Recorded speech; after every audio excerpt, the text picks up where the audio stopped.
اللہ آدم علیہ السلام سو رہے تھے دائیں کروٹ پر، نیند میں بائیں کروٹ پر ہو گئے، اور جب بیدار ہوئے تو ایک حسین جمیل دوشیزہ قریب میں بیٹھی ہوئی۔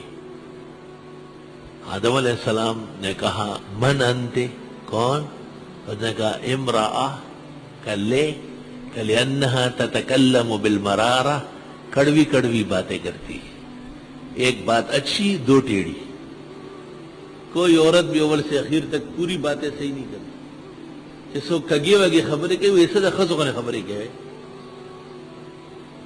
کہا مسمو کے نام کیا ہے؟ کہا حوا، کہ لأنی خلقت فی الہوا، میں تو ہوا میں پیدا ہوئی۔ فتبسم من فصاحتہا، آدم علیہ السلام حیران اور خوش و خرم ہو گئے، کیسی عاقلہ فصیحہ بلیغہ بیوی اللہ تعالیٰ نے عطا فرمائی۔ اللہ آداب اور تعظیم کے بعد حضرت آدم سے کہا گیا کہ اب آپ اور آپ کی اہلیہ جنت میں رہیے۔ معلوم ہوا کہ اچھے کاموں میں گھر والوں کو شریک کرنا یہ بھی ثواب ہے۔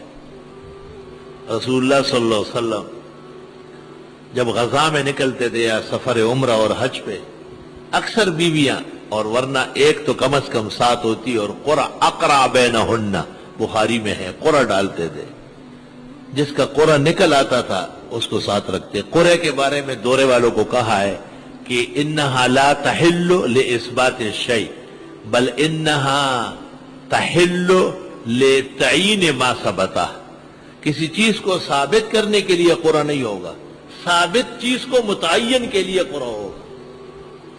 یہ میں نے کہا تھا دینا ہے، ثابت ہے نا، کس کو دوں؟ قرع ڈالو، دوں یا نہ دوں اس کے لیے قرع خمار ہے، جوا ہے۔ یہ فروق جاننا ہی تو علم کہلاتا ہے، اور کس کو کہتے ہیں؟ عالم فروق سمجھتا ہے۔ جب حضرت کی خدمت میں بہترین کھجوریں لائی گئی تو آپ نے پوچھا نہیں اکل تمر خیبر ہاکذا، خیبر کی سب کھجوریں ایسی ہیں؟ انہوں نے کہا نہیں حضرت، ہم تو 2 سا دیتے ہیں اور 1 لیتے ہیں اور 3 دیتے ہیں۔ آپ نے کہا لا تبع ہاکذا، ایسا نہیں کرو، یہ تو سود ہے، بلکہ اپنی کھجوریں بیچ دو اور پھر ان پیسوں کے یہ اچھی والی لے لو۔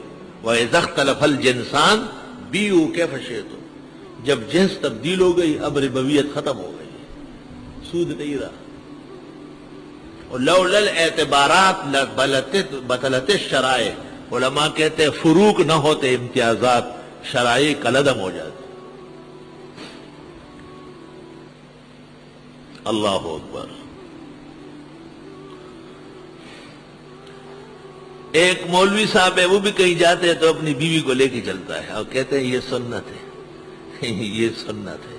میں نے کہا ان سے پوچھو کہ اس سے بڑھ کر سنت 1 سے زیادہ شادیاں ہیں، 2 3 4۔ میں نے کہا یہ کہو گھر میں اگر تذکرہ کرے تو یہ بیوی آئندہ ساتھ جائے گی نہیں۔ سنت ہے، اس لیے ٹکٹ پر آیا ہے، دوسرے لوگ ٹکٹ دے رہے تھے، یہ سنت ہے۔ رسول اللہ صلی اللہ علیہ وسلم غزہ، حج اور عمرے میں آپ ایسے بہت سارے سفر کر چکے ہیں جن میں کوئی اہلیہ بھی ساتھ نہیں۔ ہاں ظاہر حال مناسب ہو، بے حجابی اور بے نقابی نہ ہو، اگلوں کا بھی حرج نہ ہو، ساتھ رکھے تو کوئی حرج نہیں، ٹھیک ہے۔ اور ہم نے کہا اے آدم رہیے آپ اور آپ کی گھر والی جنت میں، وَقُلَا مِنْهَا رَغَدًا، اور کھاؤ دونوں وہاں سے کھل کر۔ رغید وسیع کے معنی، رغدہ معنی وسع، کل لم کھلا، حیث شئتما، جہاں چاہو۔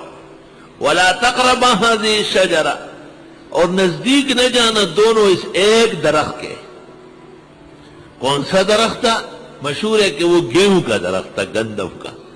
شریعت کی طرف سے تو معلوم نہیں ہے، البتہ تفسیری روایات ہے۔ اور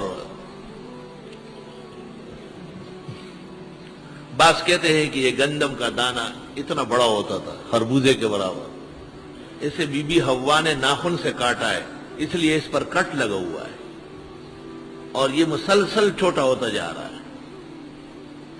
ویسے بھی کہتے ہیں کہ گندم قوام بھی ہے اور گندم انعدام بھی ہے. تمام بیماریاں بھی روٹی سے پیدا ہوتی، تمام بیماریاں. ذرا سی زیادہ کھاؤ بری بری ڈکاریں آئے گی. پرانے زمانے میں تو ایسے نازک بدن بادشاہ ہوتے تھے کہ جن کو ڈکار آئے کا یہ چیز اور اس کا بیج ختم کرو، ڈکاریں نہیں آنا چاہیے. اور اطباء کہتے ہیں کہ ڈکار آنا علامت اس بات کی ہے کہ اس نے ضرورت سے زیادہ کھایا ہے. بس اتنا کھاؤ کہ نماز پڑھنے آنے جانے اور اسی سے کھانا ہضم ہو جائے. خوردن برائے زیستن و ذکر کردنس اور تو معتقد کی زیستن از بہر خوردنس. کھانا پینا تو اس لیے کہ آپ درس میں بیٹھے نمازیں پڑھے، اس لیے نہیں ہے کہ بس آپ پیدا ہی اس کے لیے کیا گیا ہزاجر ہے. میم زرما اور ٹول زما سب کچھ کھا رہا ہے. شکم طالبان تنور خدا درو ارچ آیت فنا در فنا.